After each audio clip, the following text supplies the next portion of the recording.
అదే RTV app వార్తల్ని క్షణాల్లో చదివే అవకాశం ఉంటుంది. ఒక న్యూస్ పేపర్, ఒక టెలివిజన్ ఛానల్ మీ చేతుల్లో ఎప్పుడూ ఉంటాయి.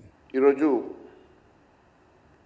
భారతీయ జనతా పార్టీ గత 9 నెలల నుంచి ఈ రాష్ట్ర ప్రభుత్వం పైన కానీ, గత రాష్ట్ర ప్రభుత్వం చేసినటువంటి అరాచకాల మీద కానీ, మేము చేసినటువంటి ఆరోపణలు, ప్రజా ఆందోళనలు, ఈ రాష్ట్ర ప్రభుత్వంలో ఉన్నటువంటి ఎన్నో అవినీతి కోణాలను మేము కళ్ళకు కట్టినట్టుగా ఆధారాలతో చూపించిన సంగతి మీకు తెలుసు. మీ అందరికీ తెలుసు, భారతీయ జనతా పార్టీ తరఫున మేము ఎప్పుడు కూడా ప్రజా సమస్యల్ని ఎప్పటికప్పుడు లేవనెత్తిస్తూ ఈ రాష్ట్ర ప్రభుత్వం చేసినటువంటి అనేకమైనటువంటి అవినీతి ఆరోపణలను ప్రజల దృష్టికి మీ ద్వారా తీసుకొచ్చిన సంగతి మీకు తెలుసు.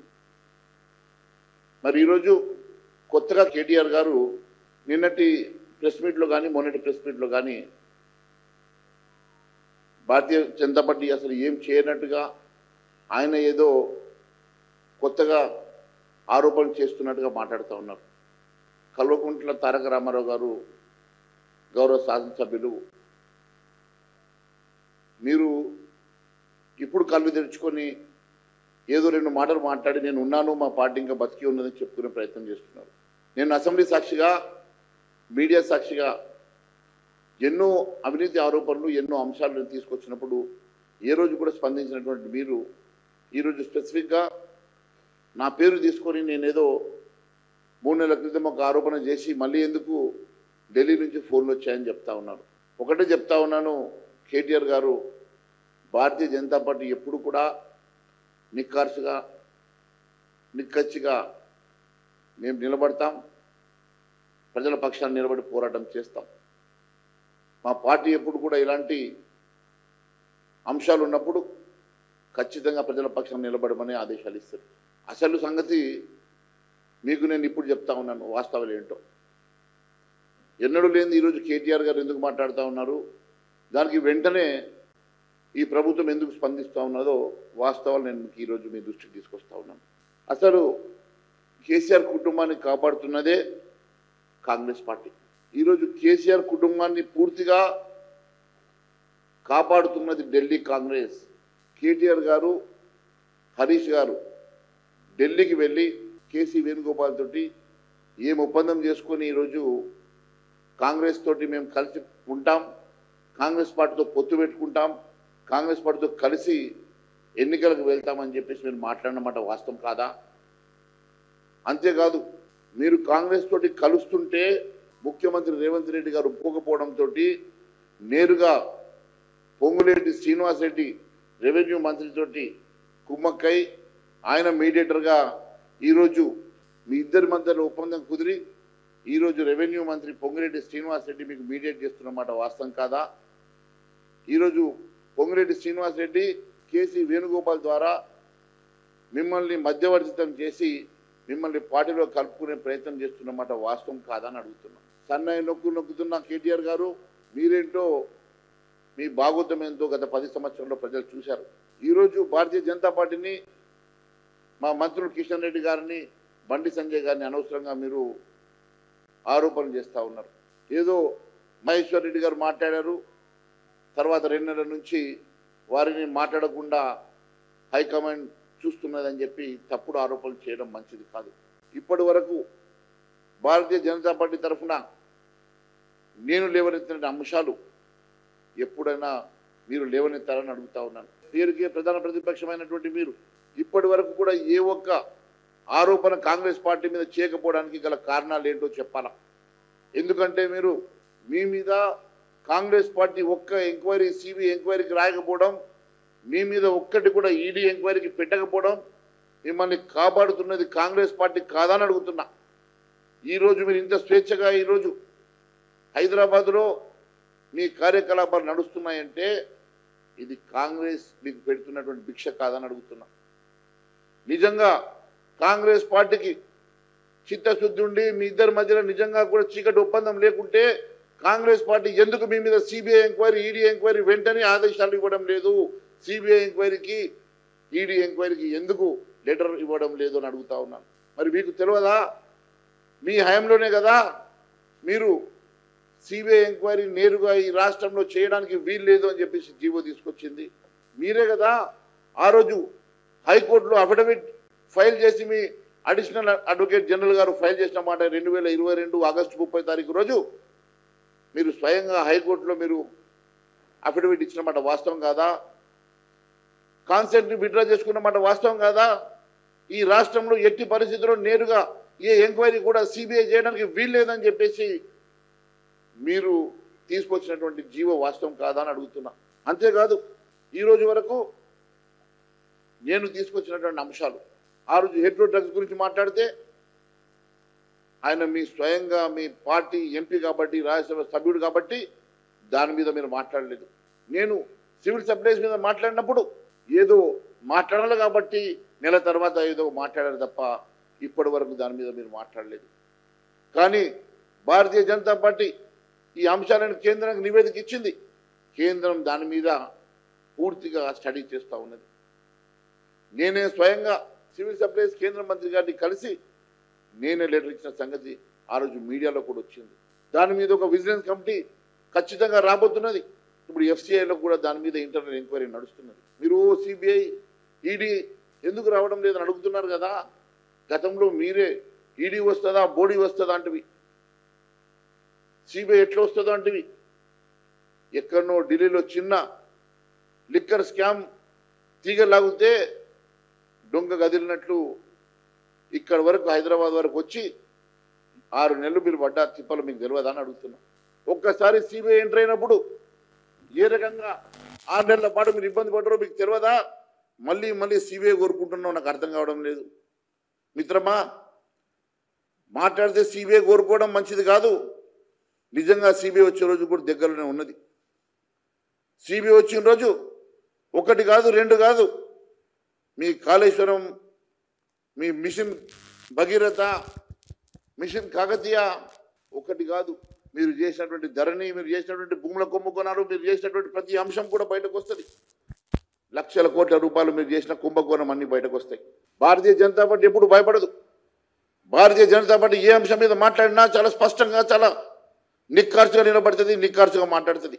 మేము ఇప్పటి వరకు మాట్లాడినటువంటి ఏ అంశమైనా కూడా నిజాయితీగా నిక్కార్చుగా మాట్లాడాం, నిలబడ్డాం. మేము ఎప్పటికప్పుడు కేంద్రానికి నివేదిక ఇచ్చాం. కేంద్రం కూడా దాని మీద ఖచ్చితంగా స్టడీ చేస్తున్నది. గతంలో మీరు ఇచ్చినటువంటి దానివల్ల కదా 2022 ఆగస్టు 30 మీరు కోర్టుకి సబ్మిట్ చేసినటువంటి అఫిడవిట్లో మీరు కాన్సెంట్ విత్డ్రా చేయడం వల్లనే కదా ఈరోజు సిబిఐ నేరుగా రాలేకపోతున్నది. లేకుంటే ఈ పాటికి సిబిఐ వచ్చేది. మరి నేను ఈరోజు అడుగుతా ఉన్నాను, మరి కాన్సెంట్ ఇవ్వమని ఈ రాష్ట్ర ప్రభుత్వాన్ని ఎందుకు కాన్సెంట్ ఇవ్వడం లేదు? ఈ రాష్ట్ర ప్రభుత్వం కాన్సెంట్ ఇస్తే 24 గంటల్లో హైదరాబాద్కి సిబిఐ దించుతామని చెప్పి తెలియజేస్తా ఉన్నాను. కేవలం మీరు మాట్లాడాలి కాబట్టి మీరు ఏదో మాట్లాడినట్టు వెంటనే ఇంకొక పెద్ద మనిషి ఆయన ఏదో కౌంటర్ ఇచ్చినట్లు, మీకు మధ్యలో ఏదో నడుస్తున్నట్లు, అసలు భారతీయ జనతా పార్టీ పనిచేయనట్టుగా డ్రామాలు ఆడడం దయచేసి మానుకోవాలని రామారావు గారు అంటున్నారు. ఎన్ని విషయాలు, ఎన్ని అంశాలు మేము మాట్లాడాం. ప్రతి అంశం కూడా చాలా స్పష్టంగా ఈ రాష్ట్ర ప్రభుత్వం చేసినటువంటి అరాచకాలు కానీ గతంలో మీరు చేసినటువంటి అరాచకాల మీద కూడా నేను మాట్లాడిన సంగతి మరొకసారి గుర్తు చేస్తూ ఉన్నాను. మీకు తెలుసు, Hetero drugs, civil supplies, R tax గురించి చాలా స్పష్టంగా మాట్లాడినా. ఆర్ఆర్ ట్యాక్స్ గురించి నేను చాలా స్పష్టంగా చెప్పిన. RRR ట్యాక్స్ గురించి నేను చాలా స్పష్టంగా చెప్పిన. స్వయంగా ప్రధానమంత్రి గారు కూడా ఆర్ఆర్ ట్యాక్స్, RRR ట్యాక్స్ గురించి చెప్పడం మీరు చూశారు. బీ ట్యాక్స్ గురించి చెప్పాను. ఈ రాష్ట్రంలో ఏ రకంగా బీ ట్యాక్స్ అమలవుతూ ఉన్నది, ఏ రకంగా ఈరోజు కాంట్రాక్టర్లను వీళ్ళు పీడించి వారి దగ్గర బీ ట్యాక్స్ వసూలు చేస్తూ ఉన్నారో కూడా చాలా స్పష్టంగా చెప్పాను. అంతేకాదు, చుంగిశాలకు పోయి వచ్చిన, ఎగ్జిమ్ బ్యాంక్ గురించి మాట్లాడినా. అంతేకాకుండా అమృత్ విషయంలో చాలా స్పష్టంగా నేను చెప్పాను. అమృత్ విషయంలో అసెంబ్లీ సాక్షిగా మాట్లాడినా. అమృత్ విషయంలో ఇక్కడ 2 సార్లు ప్రెస్ మీట్ పెట్టి మాట్లాడినాను. అంతేకాకుండా అమృత్ అంశంలో కేంద్రానికి ఒక నివేదిక కూడా ఇచ్చాం. మీరు గ్లోబల్ టెండర్స్ అని చెప్పి మోసం చేశారు. గ్లోబల్ టెండర్స్ కాకుండా స్వయంగా జేవీలో షోదా కంపెనీకి మీరు కట్టబెట్టారని చెప్పి నేను చెప్పాను. ఏఎంఆర్కి జేవీ పెట్టి ఇలా బ్యాక్ టు బ్యాక్ మొత్తం రేవంత్ రెడ్డి గారు బామ్మర్ది అయినటువంటి సుజన్ రెడ్డి గారు ఆ వర్క్ వచ్చిందని చెప్పాను. ఆయననేమో నా బామ్మర్ది కాదు, మీ మాజీ ఎమ్మెల్యే ఉపేంద్ర రెడ్డి అల్లుడని ఆయన అంటా ఉన్నాడు. మరి ఆయనకు బామ్మర్దియో మీకు అల్లుడో మీకు తెలుసు కానీ ఈ రాష్ట్ర ప్రభుత్వానికి సంబంధం లేదు. ఈ రాష్ట్ర ప్రభుత్వం సంబంధించినటువంటి వేల కోట్ల రూపాయల కాంట్రాక్ట్ దారాదత్తం చేయడం మీ అల్లుడికో మీ బామ్మడికో వచ్చుకోవడానికి కాదు ఈ రాష్ట్ర ప్రభుత్వం పనిచేస్తున్నది. చాలా స్పష్టంగా మేము చెప్పాం. ఈ రకంగా ప్రజలకు సంబంధించినటువంటి కాంట్రాక్టులు కానీ ప్రజలకు సంబంధించినటువంటి అంశాలు ప్రాఫిట్ ఆఫ్ ఇంట్రెస్ట్ ఇది కాదా? Is it not a profit of interest? ఇది కాదా? మరి అధికార దుర్వినియోగం కాదా? ఇది కాన్ఫ్లిక్ట్ ఆఫ్ ఇంట్రెస్ట్ కాదా? ఇది ఈ రకంగా మరి మీరు మీ బామ్మడికో మీ అల్లుడికో కట్టబెట్టుకోవడానికి కాదు దాని గురించి మాట్లాడరు. ఏఎంఆర్ గురించి మాట్లాడలేదు ఎందుకు? ఇతర కాంట్రాక్ట్ వచ్చిన వాళ్ళ గురించి ఎందుకు మాట్లాడలేదు? ఇంత స్పష్టంగా ఈ రకంగా కాంట్రాక్ట్లను గ్లోబల్ టెండర్లు ఇవ్వకుండా మరి కంపెనీలకు దారాదత్తం చేసుకొని పంచుకోవడం ఎంతవరకు సమంజసమని చెప్పి స్పష్టంగా చెప్పాము. అంతేకాదు కొడంగల్ లిఫ్ట్ ఇరిగేషన్ విషయంలో కూడా టెండర్లు ఫ్లోట్ కాకముందే 2 నెలల ముందే నేను చాలా స్పష్టంగా చెప్పాను. ఈ టెండర్లు ఖచ్చితంగా రెవెన్యూ మంత్రివర్యులు శ్రీ పొంగులేటి శ్రీనివాసరెడ్డి కంపెనీకి సంబంధించిన రాఘవ కన్స్ట్రక్షన్కి ఇవ్వబోతున్నారని చెప్పాను. ఇంకొకటి వాళ్ళు ఆస్థాన గుత్తేదారుకి ఇవ్వబోతున్నారు, ఆస్థాన గుత్తేదారు మెగాకి ఇవ్వబోతున్నారని చెప్పాను. మరి అదే మాదిరిగా నేను చెప్పినట్టుగానే నెల తర్వాత టెండర్ ఫ్లోట్ అయ్యి ఇంకో నెల తర్వాత ఈరోజు అగ్రిమెంట్ అయితే ఎవరికి వచ్చినాయి నేను చెప్పినట్టుగానే మరి మెగా ఇంజనీరింగ్కి, అదే మాదిరిగా పొంగులేటి శ్రీనివాసరెడ్డి ఇప్పుడు రెవెన్యూ మంత్రివర్యులకు మరి ఇప్పుడు వచ్చింది. మరి ఈ ఇద్దరు కంపెనీలకు 4,500 కోట్ల రూపాయల కొడంగల్ లిఫ్ట్ ఇరిగేషన్లో ఇప్పుడు టెండర్ వేసినటువంటి 2,500 కోట్ల రూపాయల టెండర్లో ఇద్దరు కంపెనీలకు చెరిసగంగా పంచిచ్చారు. నేను ఒకటే అడుగుతా ఉన్నాను, ఈ అంశంలో మీరు కేటీఆర్ గారు ఈరోజు కళ్ళు తెరిచారు కదా. నేను 2 నెలల క్రితం చెప్పాను, నెల క్రితం ఇది టెండర్ ఫ్లోట్ అయిపోయిన తర్వాత కూడా ఈ రోజు వరకు కూడా ఈ అంశంలో కేవలం ఏదో మాట్లాడాలి కాబట్టి మాట్లాడుతున్నారు కదా. దీంట్లో మంత్రి గారికి సంబంధించినటువంటి కంపెనీకి రావాలంటే ఒక మంత్రిగా ఉన్నటువంటి వ్యక్తికి ఆయన కుటుంబానికి సంబంధించినటువంటి కంపెనీకి ఈరోజు వేల కోట్ల రూపాయల కాంట్రాక్టు దారాదత్తం చేస్తున్నారంటే ఇది కాన్ఫ్లిక్ట్ ఆఫ్ ఇంట్రెస్ట్ కాదా? ఇది ఆఫీస్ ఆఫ్ ప్రాఫిట్ కాదా? ఇది అధికార దుర్వినియోగం కాదా? ఆయన మంత్రి పదవిలో కొనసాగడానికి గంట సేపు కూడా కొనసాగడానికి నైతిక అర్హత ఆయనకు లేదు. ఇది దుర్మార్గం అని చెప్పి నేను తెలియజేస్తా ఉన్నాను. ఈరోజు రాజకీయాల కోసం జీవించే రాజకీయ నాయకులు, ప్రజల మధ్య ఉండి ప్రజల పక్షాన్ని నిలబడి రాజకీయ నాయకులు ఒకవైపు ఉంటే కేవలం ఈ రాష్ట్రాన్ని ప్రజా సొమ్ముని వేల కోట్ల రూపాయలు దోచుకొని ధనబలంతో రాజకీయం చేసేటువంటి మీరు ఈరోజు ఏ రకంగా ఈరోజు మీరు అధికారంలో ఉండి మంత్రిగా ఉండి ఏ రకంగా ఈ కంపెనీని మీరు ఫ్లోట్ చేసేసుకొని వేల కోట్ల రూపాయల కాంట్రాక్ట్ ఇప్పించుకోగలుగుతున్నారు? దాని గురించి కేటీఆర్ గారు మాట్లాడతలేరు. ఏదో ఛాలెంజ్లు చేసుకున్నారు. నేను ఈరోజు ఛాలెంజ్ చేస్తా ఉన్నాను మంత్రి గారు, నేను ఛాలెంజ్ చేస్తా ఉన్నాను కేటీఆర్ గారు. మరి ఇది వాస్తవం కాదంటే నేను రుజువు చేయడానికి సిద్ధంగా ఉన్నాను. పొంగులేటి శ్రీనివాసరెడ్డి ఎగ్జిమ్ బ్యాంక్ కానీ, పొంగులేటి శ్రీనివాసరెడ్డి కొడంగల్ కాంట్రాక్ట్ కానీ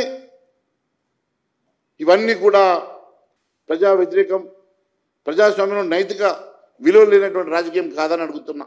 పొంగులేటి శ్రీనివాసరెడ్డి గారు స్టేట్మెంట్ ఇచ్చారు, ఏదో ఛాలెంజ్ చేస్తా, రాజీనామా చేస్తా అని. ఈరోజు నేను చెప్తా ఉన్నాను, మీ ఇద్దరు డ్రామా చేసి రాజీనామాలు కాదు, నిజంగా నువ్వు ముందుకు వస్తావా ఎంక్వైరీకి? ఎంక్వైరీ లోపల ఇవి వాస్తవం అని చెప్పి నేను తేల్చకపోతే నేను రాజకీయాల నుంచి తప్పుకుంటా. దానికి నువ్వు సిద్ధమా? పొంగులేటి శ్రీనివాసరెడ్డి గారు, అదేవిధంగా కేటీఆర్ గారికి నేను ఛాలెంజ్ చేస్తా ఉన్నాను. మీరు ఈ రకంగా ప్రజల్ని మభ్యపెట్టేసి మీ ఇద్దరి మధ్యలో ఏదో డ్రామాలు చేసేసి అసలు భారతీయ జనతా పార్టీ పని చేయనట్టుగా మీరు మాట్లాడుతూ ఉన్నారు కదా. భారతీయ జనతా పార్టీ అన్నిటికన్నా ముందు, అందరికన్నా ముందు ఈ రాష్ట్రంలో ఉన్నటువంటి అనేకమైనటువంటి అవినీతి ఆరోపణలను, అనేకమైనటువంటి అంశాలను ప్రజల దృష్టికి తీసుకొచ్చినటువంటి ఏకైక party Bharatiya Janata party. Bharatiya Janata party legislative party అధ్యక్షుడిగా నేను ఎప్పటికప్పుడు అన్ని వాస్తవాలను ప్రజల ముందుకు మీ ద్వారా తీసుకొస్తున్నమాట వాస్తవం కాదని అడుగుతా ఉన్నాను. ఈరోజు కేవలం ఏదో తప్పిదమని జరుగుతూ ఉన్నారు కదా. మీ హైడ్రా సంగతి కానీ, మీ ధరణి సంగతి కానీ, మీ కాంట్రాక్ట్ల సంగతి కానీ, మీ బ్యాంకుల గ్యారంటీల సంగతి కానీ ఏ అంశం మీద ముందుకు వస్తావో రండి, నేను రుజువు చేయకుండా రాజకీయాలు తప్పుకోవడానికి సిద్ధంగా ఉన్న. దానికి నువ్వు నీ పార్టీ సిద్ధంగా ఉన్నదని అడుగుతా ఉన్నాను. కేవలం మాటల గారడీతోటి ప్రజల్ని మభ్యపెట్టేటువంటి రాజకీయాలు దయచేసి మానుకోవాల్సిందిగా, బురద జల్లే రాజకీయాలు మానుకోవాల్సిందిగా నేను కేటీఆర్ గారికి, పొంగులేటి శ్రీనివాసరెడ్డి గారికి హితవు చెప్తా ఉన్నాను. అంతేకాదు, అన్నిటికన్నా ముఖ్యమైనటువంటి అంశం కూడా ఈరోజు మీ అందరికీ నేను తెలియజేస్తా ఉన్నాను. ప్రతి అంశం మీద బహిరంగ లేఖలు మీ ద్వారా నేను రిలీజ్ చేశాను. ఆ రోజు హెట్రో విషయంలో కానీ, సివిల్ సప్లై విషయంలో కానీ, ఆర్ఆర్ ట్యాక్స్ విషయంలో కానీ, అమృత్ విషయంలో కానీ, బ్యాంకు విషయంలో కానీ, శృంగశాల విషయంలో కానీ, కొడంగల్ హైడ్రా ఏ అంశం వచ్చినా నేను ఎప్పటికప్పుడు బహిరంగ లేఖలు ముఖ్యమంత్రి గారు రాస్తూనే కేంద్రానికి నివేదిక ఇచ్చిన మాట నేను ఈరోజు గుర్తు చేస్తా ఉన్నాను. కేంద్రం దర్యాప్తుకి సిద్ధంగా ఉన్నది. ముఖ్యమంత్రి గారు నిజంగా మీకు చిత్తశుద్ధి ఉంటే, నిజంగా మీకు కేసీఆర్ మీద, టీఆర్ఎస్ పార్టీ మీద ప్రేమ లేకుంటే, మీ అందరి మధ్యన చీకటి ఒప్పందం లేకుంటే ఎందుకోసం అని చెప్పి మీరు సిబిఐ ఎంక్వైరీ అడగడం లేదని చెప్పి నేను ప్రశ్నిస్తున్నా. ఈరోజు కేసీఆర్ని, టీఆర్ఎస్ని కాపాడుతున్నది కాంగ్రెస్ పార్టీని చెప్పడానికి ఇంతకన్నా రుజువు ఏం కావాలని చెప్పి నేను అడుగుతా ఉన్నాను. కేవలం హైదరాబాద్కి సిబిఐ రాదు కదా అని చెప్పి సిబిఐ ఎందుకు ఎంక్వైరీ చేస్తలేరు అని చెప్పి అంటున్నారు కదా. మొన్న ఢిల్లీకి వెళ్ళి వచ్చారు. ఒక్క లిక్కర్ స్కామ్ ఢిల్లీలో దొరికితే హైదరాబాద్ వరకు వచ్చారు. మీకు తెలుసు. ఇప్పుడు కూడా ఖచ్చితంగా పరిశోధన జరుగుతుంది. ఇప్పుడు కూడా ఖచ్చితంగా దర్యాప్తులు జరుగుతాయి. కేవలం టీఆర్ఎస్ పార్టీ మీద ఉన్న ప్రేమతోటి కాంగ్రెస్ పార్టీ ఇంకా సిబిఐ ఎంక్వైరీ కోసం అడగకపోవడమే ఆలస్యం అని చెప్పి నేను తెలియజేస్తా ఉన్నాను. అంతేకాదు, ఎన్నో అంశాలు ఉన్నాయి. మంత్రిగా ఉన్నటువంటి పొంగులేటి శ్రీనివాసరెడ్డి గారు కానీ, మంత్రిగా ఉన్నటువంటి బట్టి విక్రమార్క గారు కానీ, ఉత్తమ్ కుమార్ రెడ్డి గారు కానీ, అంతేకాకుండా రేవంత్ రెడ్డి గారి మీద కానీ, వారి డిపార్ట్మెంట్స్ మీద కానీ ఎన్నోసార్లు ఎన్నో వాస్తవాలతోటి, ఎవిడెన్సెస్ తోటి మేము మీ ద్వారా ప్రజల్లోకి తీసుకెళ్ళిన మాట గుర్తు చేస్తూ ఉన్నాం.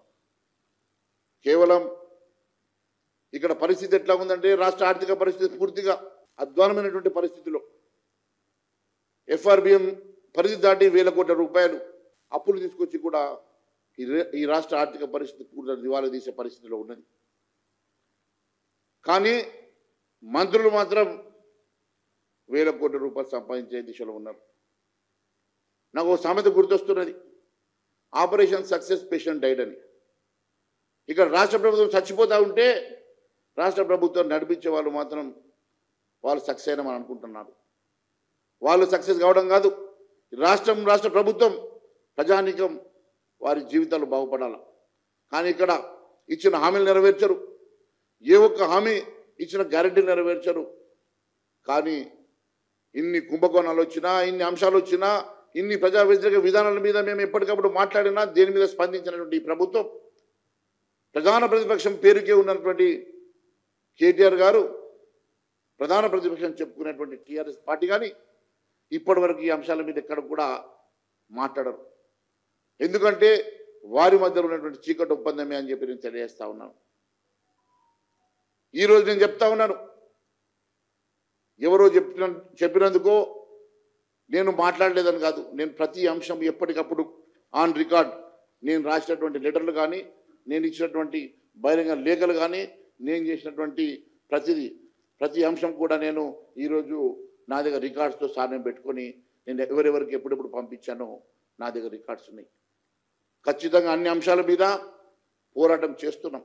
మీకు కావాలంటే కేటీఆర్ గారు గత 10 సంవత్సరాల్లో ఈ రాష్ట్రంలో జరిగినటువంటి అవినీతి కానీ, ఈ రాష్ట్రంలో జరిగినటువంటి కుంభకోణాలు కానీ, ఈ రాష్ట్రాన్ని ఏ రకంగా దివాలా తీసిన అంశాలు కానీ రోజు ప్రెస్ మీట్ పెట్టిన 6 నెలలు సరిపోనంత డాటా నా దగ్గర ఉన్నది.